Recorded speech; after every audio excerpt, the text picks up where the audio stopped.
All right, and we are live. Hello, everybody. Welcome to the Orland Park Public Library's presentation. We'll wait a little bit for anybody else to come in. I don't think I started early, but welcome to Interacting with the Internet. This is a two-part presentation. For now, we're going to start with internet privacy. That's what we're going to be going on. My name is Matthew Montalvo. I'm an IT assistant at the Orland Park Public Library. And so, as I said, this is part one of a two-part Interacting with the Internet series. So the first part's strictly just going to cover internet privacy. So mostly making people aware. It's very informational. Aware that what people are doing on the internet, things that you do every day on the internet. You're just on the internet browsing, using it for Facebook, social media. You're looking up traffic for, directions to the airport, whatever you're doing. People don't necessarily realize what happens to the information that they use or that they look up on the internet. And so that's what we'll be going over. And then next week is part two, which is security, and it's ways that you can make sure that you don't fall victim to hackers, make ways to ensure that your data that will cover over privacy this week, that you can secure it, make sure people don't get access to your accounts, all sorts of stuff like that. So we'll just make sure we'll get right into this. Let me move this.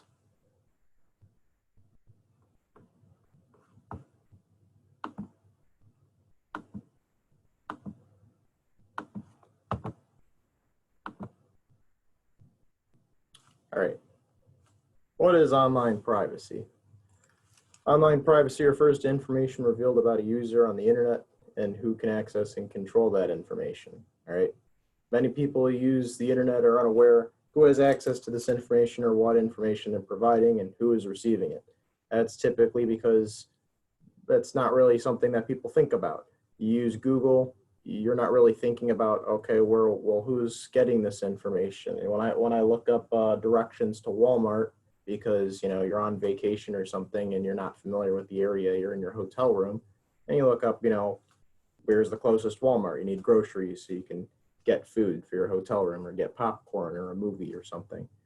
You might not be aware, who has that information. That's not what you're thinking about. All you're thinking about is, oh, where's the Walmart? So that's not something that's on people's minds. When you're on Facebook and you post a picture, when you go back from vacation, you want all your friends to see, oh, look, I was on vacation. Look at I went to the Grand Canyon. Look at these pictures of the Grand Canyon. You might not be realizing, what's happening to those pictures. We're going to find out very shortly why that's important. Information on the internet. There we go. Internet is an extremely helpful resource, infinite knowledge, pretty much infinite knowledge. I mean, Wikipedia, while it's editable by absolutely everybody, so some people might think it's inaccurate, it's most of the time fairly accurate. I mean, it's responsible. No one picks up an encyclopedia anymore. Why would anybody do that? You carry around 5 tons of books. You could just Google search anything. Google seemingly has the answer to everything. If you're looking for employees, because you're an employer, you can find all your potential candidates on the internet. You could find all sorts of, you're a chef, you could find recipes for just about every single meal under the sun. That's all on the internet. If you're trying to reconnect with old friends, you can find them on the internet. It's like, oh, I went to this guy. Oh, in '74, I was in high school with this guy. Wow, I could find him on Facebook. So, I mean, everyone uses the pretty much everybody uses the internet. And if people don't use the internet, they should use the internet. The internet is a good place to connect with other people and share information from one user to another. You could find your friends on Facebook or Twitter, and find just about any video on YouTube. YouTube's another good one. If you have, I don't know, you want to share a video of, we'll just keep with the Grand Canyon thing. You have a video from the Grand Canyon, you could put it up on YouTube. The reason I'm going out of my way to specifically, say like Facebook and YouTube is they're obviously the big ones. In the picture here you see you got Google, Instagram, Facebook, LinkedIn, YouTube, Pinterest, and Twitter's logo there. I'm sure everyone's seen just about every single one of those symbols. So they're all very popular social media and websites on the internet that everybody uses, and they're all very specific and they're very important because you all send information to them in very different ways, almost always exclusively in the form of, at least in social media, making a formal, or not really a formal, but a post. So, you share something for your friends to see because you're on Facebook. Typically only your friends can see your posts. So you send something on Facebook and here's my vacation photos. On YouTube, you're sending a video and everyone on the internet can see it. And so they're important to talk about. And we're going to be talking about them a lot. The information companies want. There's a saying that goes, and I tried to look up who said it, and there was like probably about 5 different answers, all from very different times. So I didn't actually give credit to the quote, but the quote goes, "When the product is free, you are the product."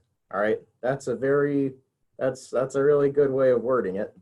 And again, I don't know, I think it was like I think the earliest one was some artist like 50 years ago, even longer than that. But yeah, I really couldn't credit who said that. But that's something that people have been throwing around for a while. Places you visit online are typically owned by massive corporations that sell your information for profit. Be aware of the kind of information that they sell and give out. Be mindful of the information that you provide to websites and apps, and acknowledge what these companies will do with it. So a majority of the time, if you Google search pretty much anything, you might be, again, looking up, I don't know, maybe you're in the market for looking for a new car. Your car broke down, you want to find a new car, you're doing research on a car. Well, that information that you think is only going to Google probably isn't only going to Google. You just searching for, the newest, I don't know, Ford Fusion, Google's going to use that information. They're going to sell it to advertisers. They have their own advertising space on just about every single website. And if you look up, Ford Fusion, oh, I want like a hybrid. I'm going to look up, like, I know the Ford Fusion is a hybrid model. I'll look up, the hybrid Ford vehicles, and I'll look those up. And then you do your research for them on Google. And then all of a sudden, you switch to a different website. Now you're on Facebook, and all your ads on Facebook, they're all for other car companies for their hybrid vehicles. What's going on? How do they know that I was looking for a hybrid car? Or you might just think it's a coincidence. It's not a coincidence. They know you're probably in the market for a hybrid vehicle. So Google's a free service, and they like the fact that it's free, and they're going to take, that's just one example of them taking information that you gave them. They clearly know that you're probably looking for a hybrid car, and they're going to use it to try to sell you a hybrid car. It's not the end of the world. They're not forcing you to buy a car. It's just an advertisement. You could block advertisements with like an ad blocker, or you could just ignore them. That's what most people do. Or if you're genuinely interested in a hybrid vehicle, you might click on the ad. You might be like, oh, they make a, I don't know, I'm trying to come up with a hybrid vehicle off the top of my head. But like, oh, they make a Chrysler Pacifica hybrid. Wow, that's really interesting. And if you're interested in it, you'll click on the ad and you'll be like, oh, it gets 51 miles per gallon. That's pretty good for a van. And so, you might, the advertisement being specifically tailored to you, you might think that's a good thing. And in my opinion, that is a good thing. I'd rather the advertisement be relevant to me and what I want than the advertisement be completely unrelated, something that I'd never even buy. So I think that's a pro more than a con, but it's still information that you never maybe explicitly agreed, like, hey, I want all the information I'm giving you to be shot back at me and for the purpose of you trying to sell me something. Some people don't like that.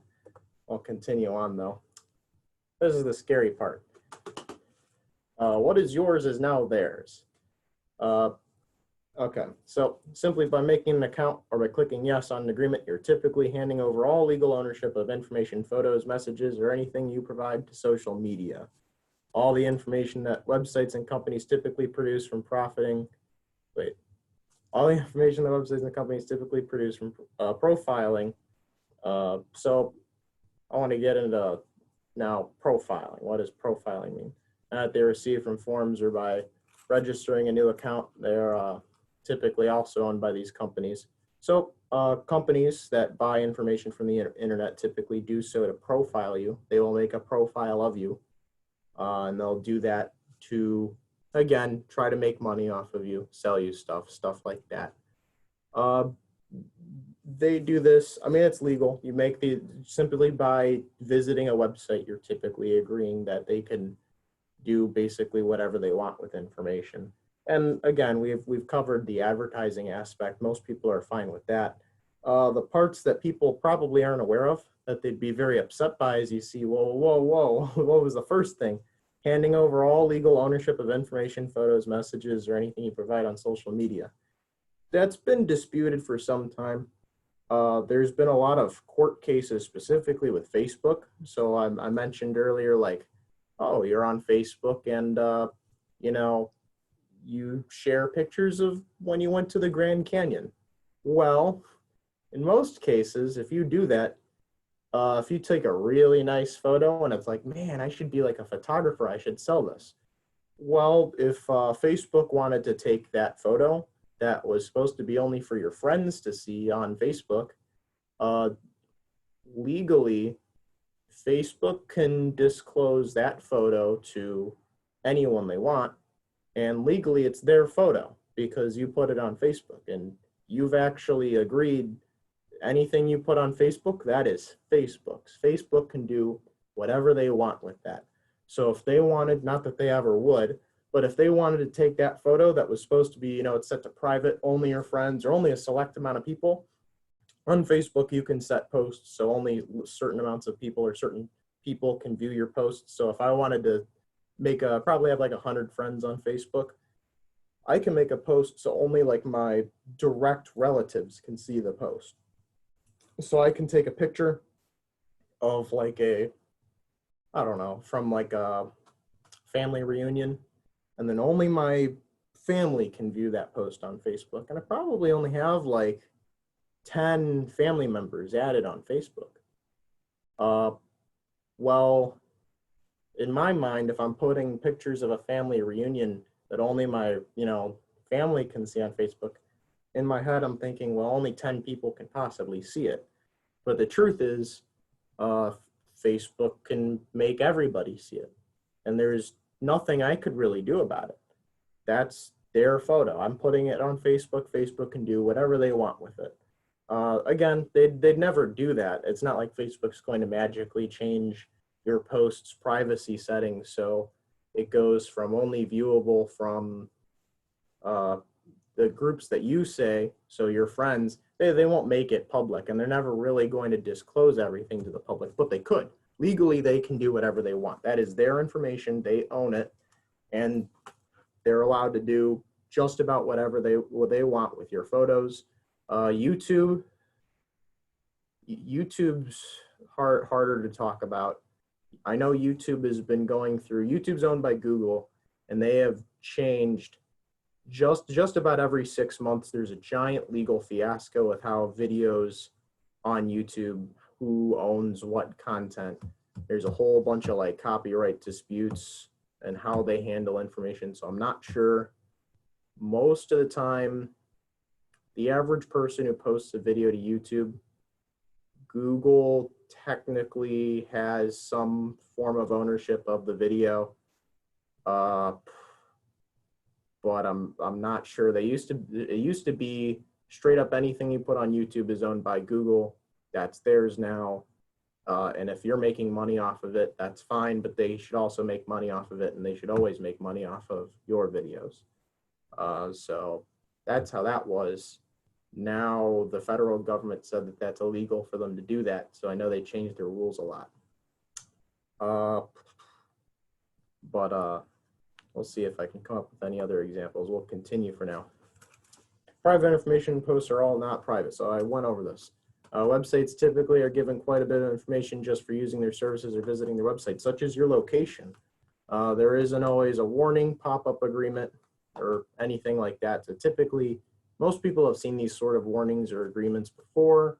They'll typically see, they'll like visit a website, and the ones that people will see, and we'll see this later. I talk about this. We'll talk about, there's a slide for this later. The one that people typically see, and it's because it's required for some websites to do this, there'll be a pop-up that says, this website uses cookies.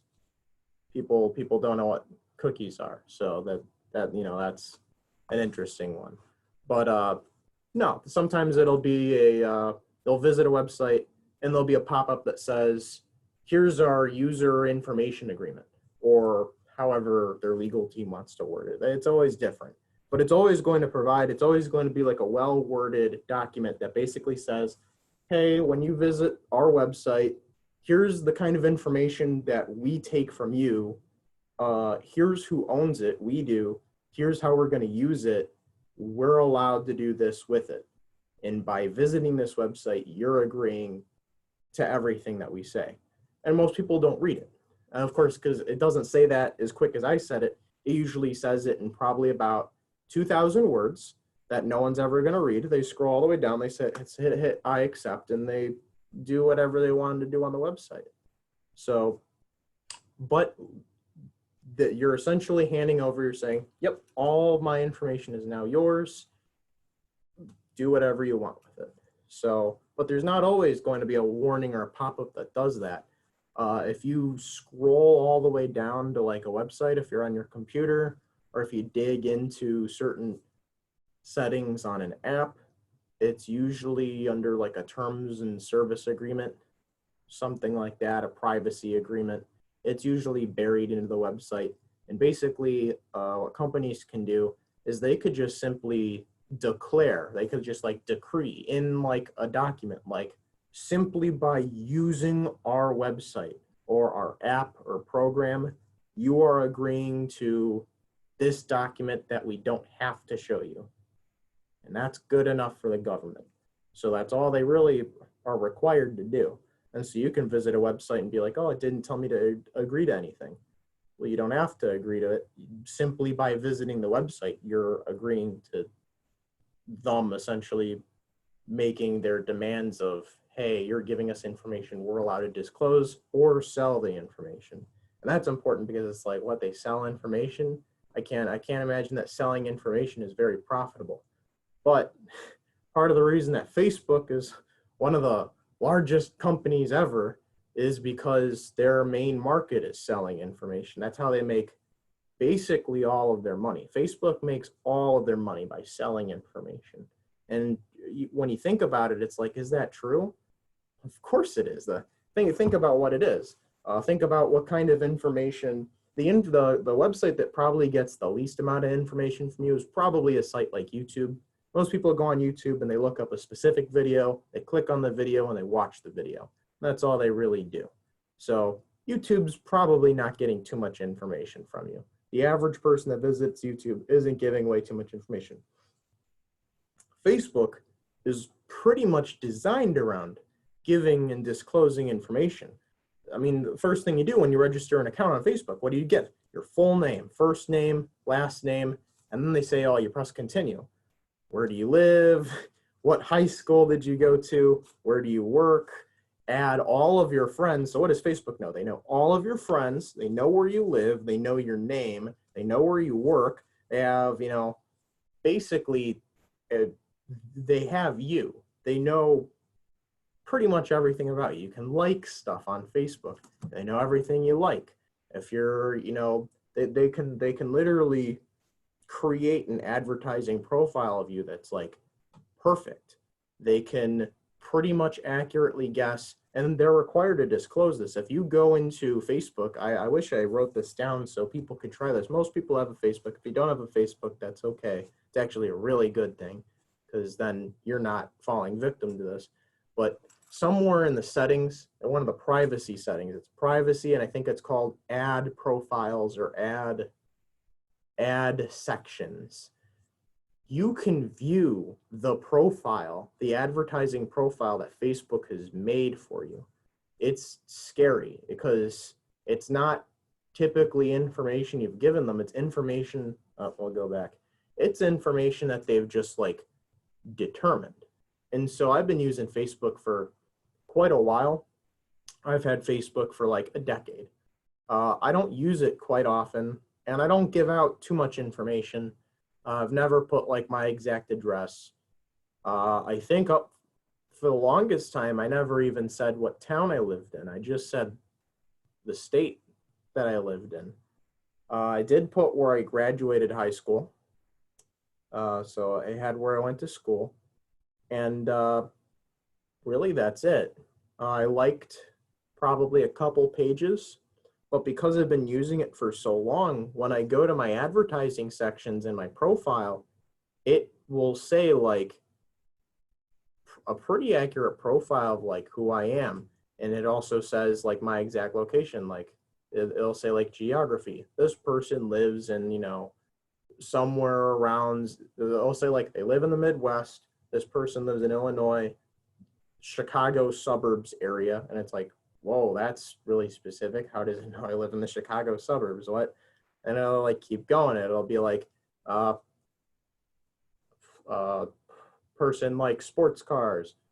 Person likes, you know, Dr. Pepper, like soda. Person likes, you know, cherry lemonade. And it'll have like a large, usually a long list. The less information you give out on Facebook, the smaller the list will be.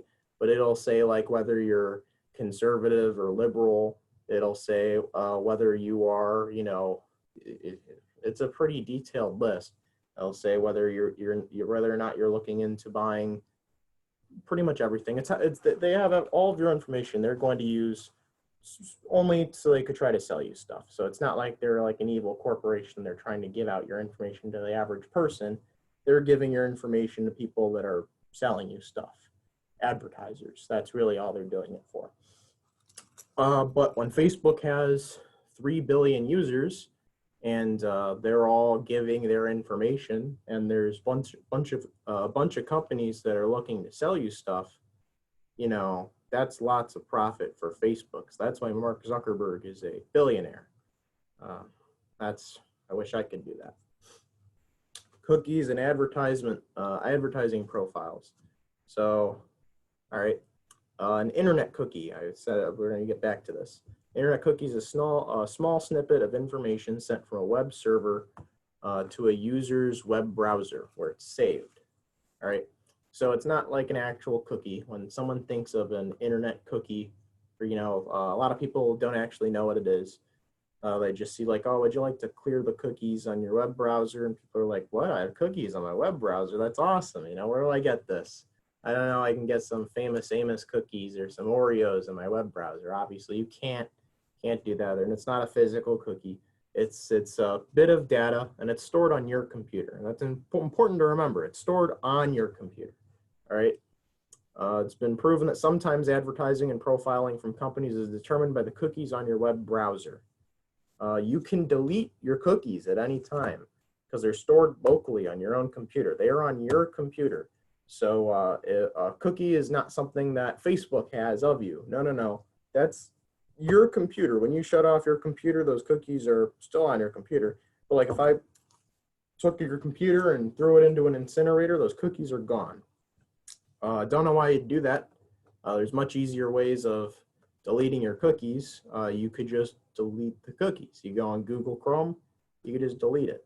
There's an option. You go to like settings, I think it's in the same place where your history is, and you just clear cookies, and then bam, deletes all the cookies from your web browser, and that's it.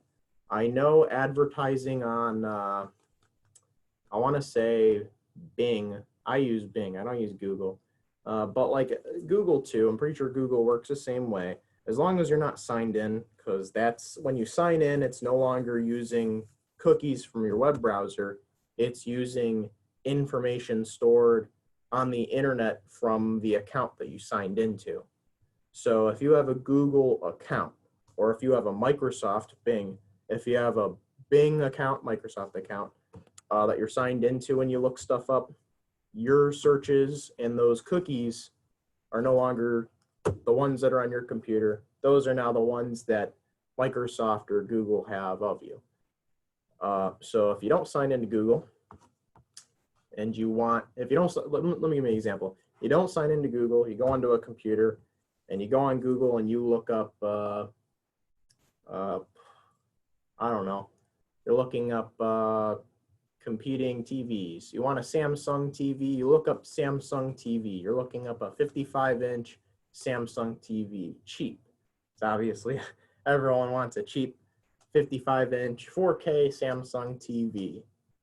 Hit enter, you do the search. Those cookies are stored on your computer.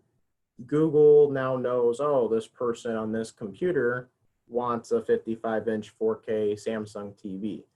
Well, then if you look up just 55-inch TV, you might get, or even if you just look up TVs for sale, you might not get just a result for different TVs. You might get like a specific result on an ad that's like, oh, look, you can get a 55-inch 4K LG TV, which is the direct competitor of the one you were just looking at. And it's like, oh, isn't that a coincidence?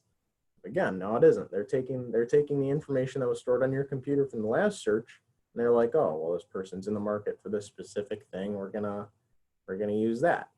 So, but again, you could delete your cookies. So you could wipe cookies. Cookies are usually a good thing.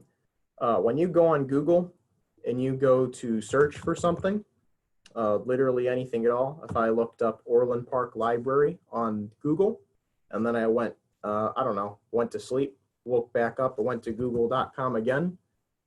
When I click on the search bar, before I even type anything in, you'll see the old in purple, it'll say Orland Park Library. It knows that I was looking at the Orland Park Library. It's like, oh, it remembered that I typed in Orland Park Library yesterday.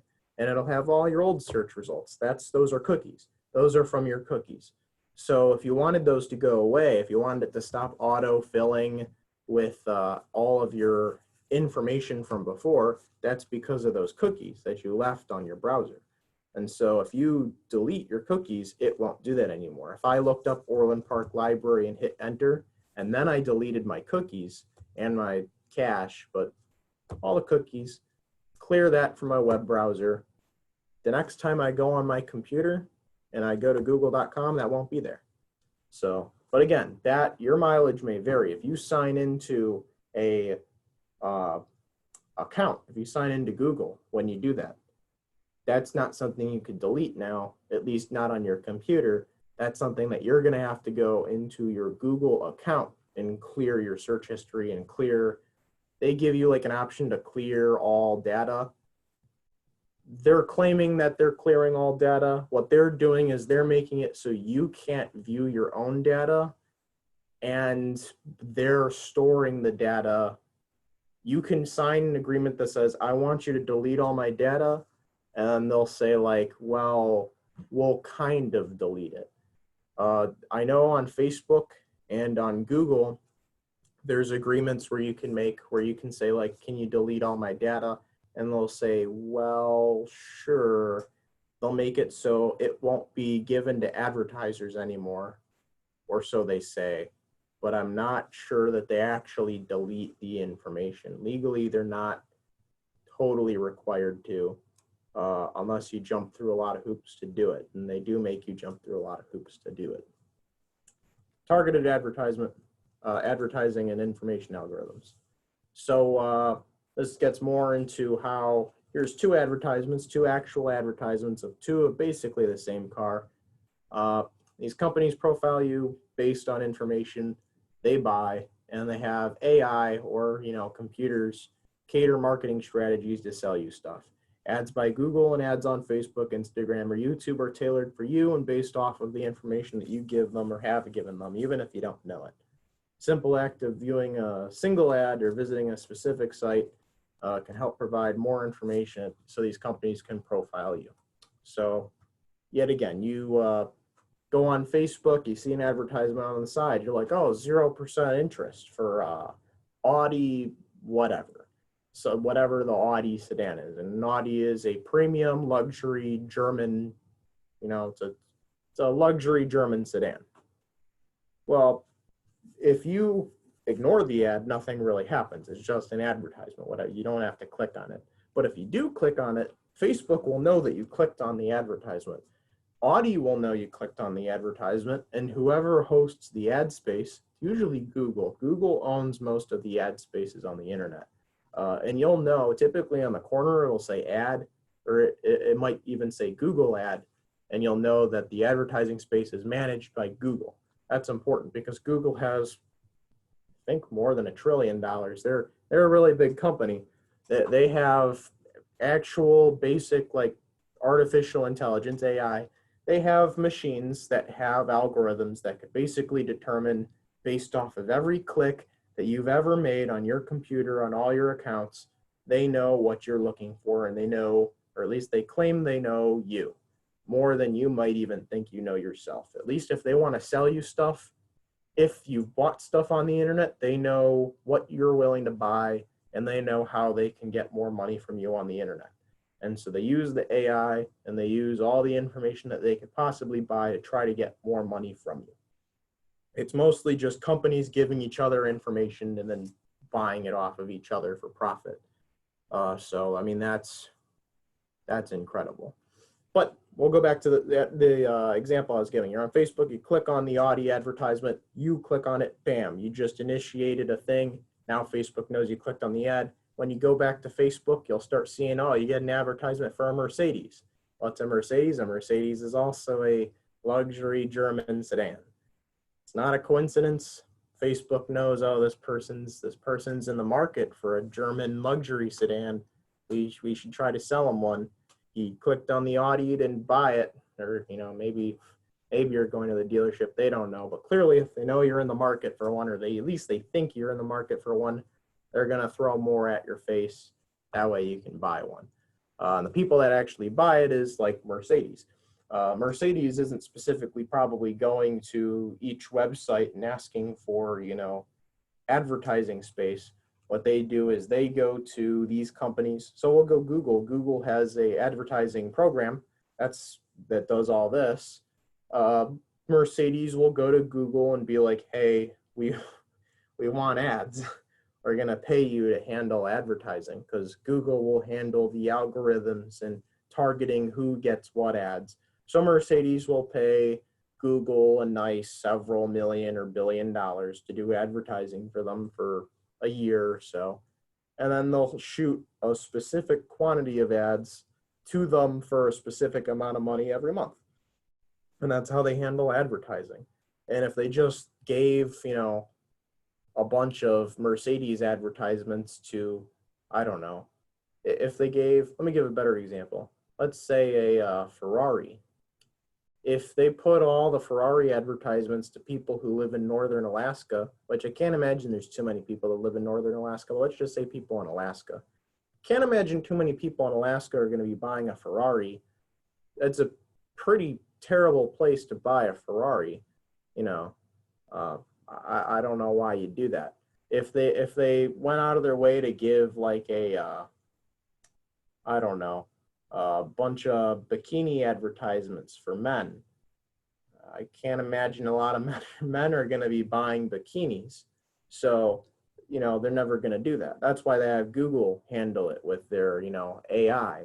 They're never going to try to sell a bikini to a man. They're not going to try to sell a bunch of people, random people in Alaska, a Ferrari. They're going to target people that have probably already bought Ferraris or Lamborghinis, or a bunch of rich people that they know are rich because of all the information that they collect over the years. And they're going to shoot them the Ferrari advertisements. They're going to, shoot the people that they know are in the market for a swimsuit, the advertisement for a bikini. They're going to shoot the people that are in the market for the item that they want, they're going to give it to the right people. And they're probably going to be more likely and willing to spend their money on that advertisement or on the product. So it's really ingenious when you think about it. And again, the company that benefits the most from it is Facebook, because the Facebook gives the most information away. They have the most information to give to these advertisers, so they sell it all the time, and they make billions of dollars, if not, I wouldn't say trillions, plural, but well over $1 trillion. Yeah, they make quite a lot of money. Private browsing options. All right, so you don't have to be super scared of that. Everyone's like, oh no, wow, this is terrible. They're taking all my information. Well, there's private browsing options. People have probably seen this. They're like, oh, I know Chrome has, we'll go through this. Most web browsers such as Google Chrome, Firefox, Internet Explorer, Microsoft Edge, and Safari have private browsing modes under many different names. So you got private browsing, incognito, that's Google Chrome, in private, I believe that's Microsoft Edge, private window, I think, yeah, okay, it's in private, so it's Internet Explorer as well. Microsoft Edge also calls it in private. Private window, I think that's Firefox. So they got different names for it. It's all the same thing. Private browsing modes on your web browser prevent your web browser from storing information about you. Well, that sounds nice. Again, this is like just your computer thing. It won't put cookies on the computer. It won't save your browsing history. But it says this only prevents your own computer and your own browser from keeping information about you. Websites and companies can still track information when you use this mode, and keyloggers or trackers or other programs that are on the computer can still monitor you as well as the network you're on. So what that means is if I take a laptop and I go to Starbucks and I use Starbucks Wi-Fi, let's say I want to look up, I don't know, look up anything on the internet on my laptop in Starbucks, but I'm on private mode.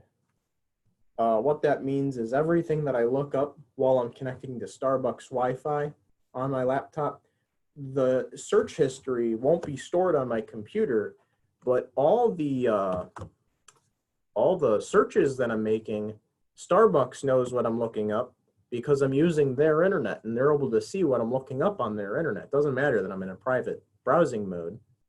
While I'm actively using their internet, they're able to see what I'm looking up. And then Google, on Google's website, Google's able to see what I'm looking up. The private browsing just means that people on my computer can't see what I'm looking up. So this might be good if you go to like a place with public computers. You can open up like a private browsing window, and then the person that uses the computer after you, they don't know what you've looked up because none of that information was stored on that computer. In some cases, the private browsing mode will disable certain parts of the computer. And well, it's like, what does that mean? The browser will go out of their way to give less information to the website you're on. So if you go on Google and you look up directions to the airport, sometimes the search engine you're using will know where you're starting from. It's like, oh, are you starting from home? And it's like, yeah, I am. And they're like, okay, here's the directions to the airport. And it's like, I didn't type where I lived. Sometimes they know based off your internet service provider and other information. They'll just know where you're starting from. Usually they'll ask you, be like, oh, is this your address? And it's like, ooh, how does it know that?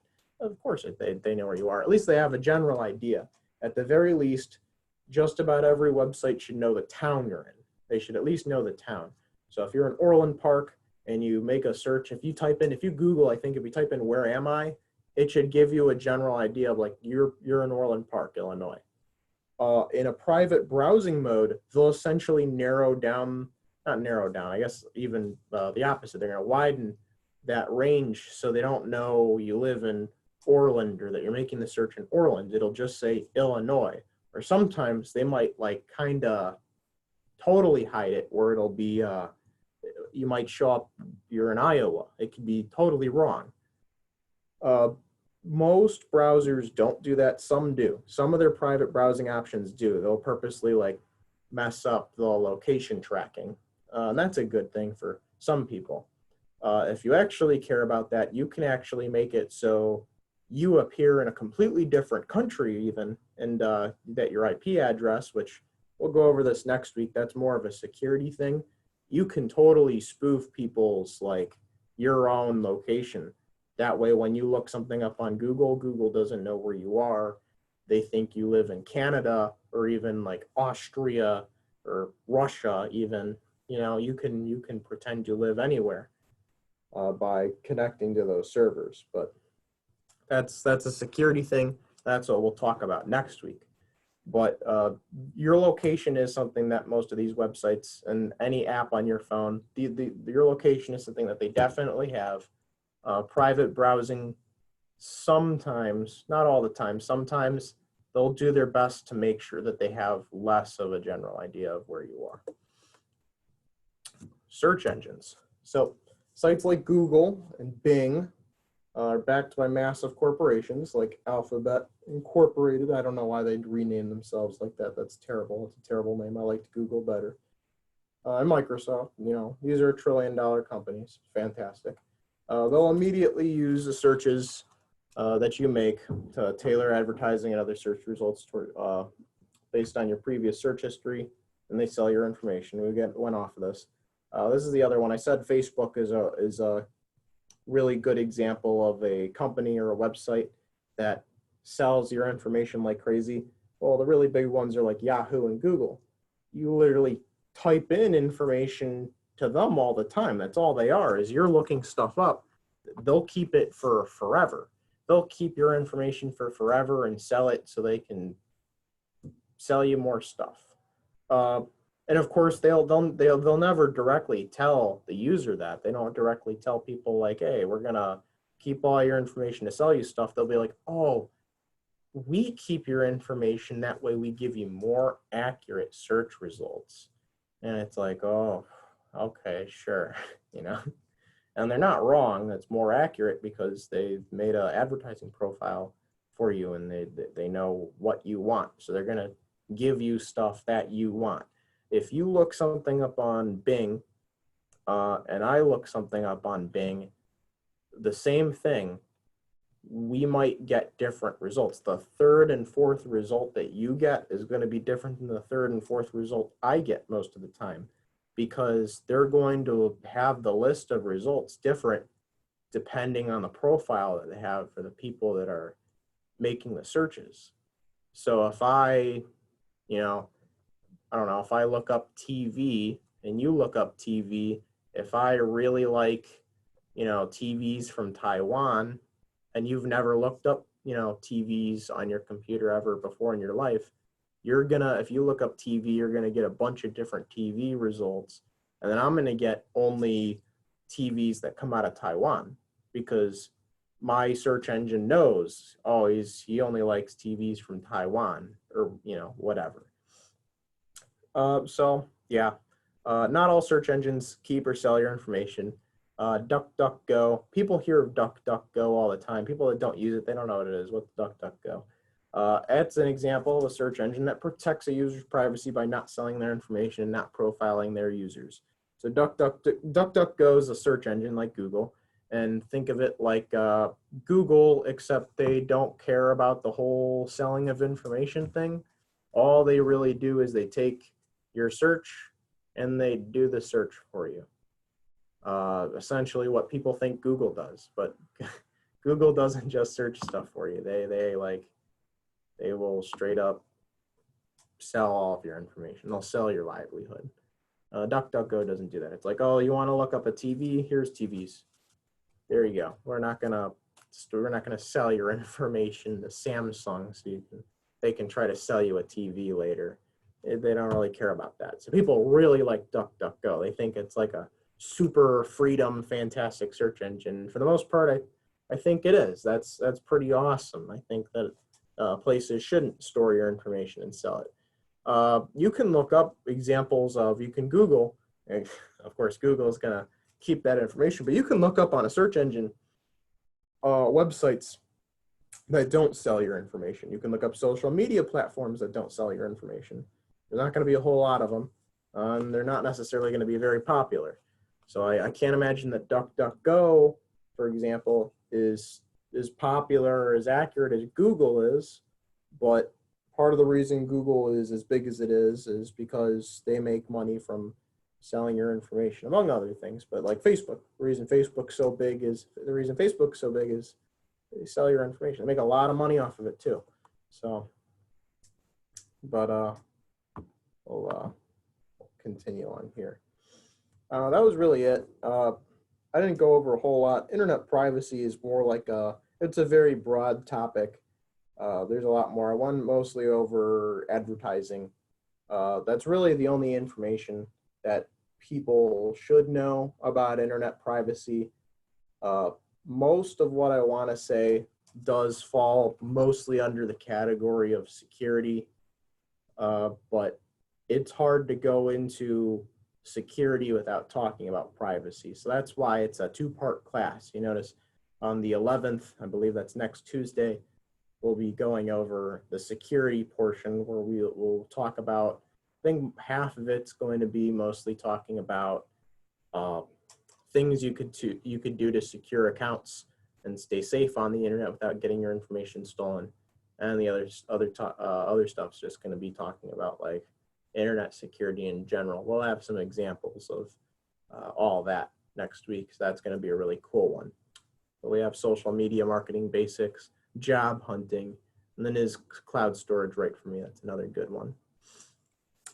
But yeah, it was a little bit shorter than I wanted it to be. Again, it was it's a very broad topic to talk about, internet privacy and all. So yeah, if anyone has any questions, feel free to ask. I'll wait like a minute or two. That way, if any questions roll in, I'll try to think of a couple questions myself. The big scary one's Facebook. And most social media platforms are owned by like the same company. So I said Instagram earlier. Instagram's owned by Facebook. And of course, because since Instagram's owned by Facebook, all the information Facebook has, Instagram also has. So if you have an Instagram and a Facebook, obviously they're collaborating with each other. They're the same company. So, at least they're owned by Facebook. So they're going to obviously use your advertising profile that Facebook's made for you. Instagram's also going to use. Every single website that uses the Google advertising space, they're all using Google's information. They all paid for it. Actually, Google pays them to have their ads on it, but the companies that use the ad space, they pay Google. It's like that's how that whole cycle happens. You use the internet, you give Google information. Google sells a website, or a website sells Google ad space. They put a little ad, and then companies will go to Google, be like, hey, we want ads, and Google's like, yeah, no problem, we'll put ads. We have a bunch of websites that we have ad spaces on. We'll just throw your ad on those websites, and they won't just put the ads. They try not to put them at random. They'll do it based off of profiles, advertising profiles, which come from the information that you give off of your Google searches, off of everything you do on Facebook, and all the information that you give. People don't know that. I wish I had the answer for the YouTube. I'm not sure what happens with that. I wouldn't go as fast as to say if you put a video on YouTube, it's owned by Google. I don't think that's true, but it's definitely true that if you put a picture on Facebook, that is now Facebook's property. And if it's like, you might be thinking like, oh, so if I put a picture of the Mona Lisa on Facebook, does that mean Facebook owns the Mona Lisa? Well, no, but you actually agree. That's where it comes in. You didn't read the giant agreement when you made a Facebook account? Well, it says that you're not allowed to post copywritten content on Facebook. So no, they don't own copywritten material that isn't theirs, but you're not allowed to put that on Facebook. Technically, very technically, you're not allowed to do that. So you're supposed to own it, but you technically broke a rule that you put a picture you don't own, and you're only supposed to put pictures that you own. Most people don't care, and for the most part, Facebook doesn't care either. They'll only care if someone goes to court. And so if you went to court, I don't know why you would, but if you went to court and you were claiming, Facebook says they own the Mona Lisa, and it's like, no, we said we own stuff that you put on Facebook, and you put the Mona Lisa, but you also said you weren't going to put the Mona Lisa. I don't know if the Mona Lisa is copywritten. I just know it's not something, if you take a picture of the Mona Lisa, I know that's not your work. So, I mean, you didn't paint it, so it's definitely not yours. But, or if you took like a famous picture, a famous photograph, and you put it on Facebook, well, that's not yours then. So that's not Facebook's to own, but it's also not yours to post on Facebook. You're only supposed to put your own stuff on Facebook. And if you put your own stuff on Facebook, congratulations, it's no longer yours. Now it's Mark Zuckerberg's. So that's scary to think about. And they usually don't do anything with it. A lot of people might ask why do they need to own everything? Why do they do this? It scares a lot of people. They show up in court a lot. The government questions them a lot. But that's not that's not your information, that is now their information. That's the thing to think about. I don't have any questions. So we're going to stop early. I hope everybody enjoyed. Again, we have part 2 is interacting with the internet. Part 2 is on security. It's next week, same time, 7 p.m. So hope I'll see people there with more questions, and I'll explain more then. So thank you for watching. I'm Matthew Montalvo. If anyone has any questions, you can feel free to call me or email me. Got my email there, got phone number there, my extension. So you can feel free to ask questions. And thank you very much for watching. This is the Orland Park Public Library.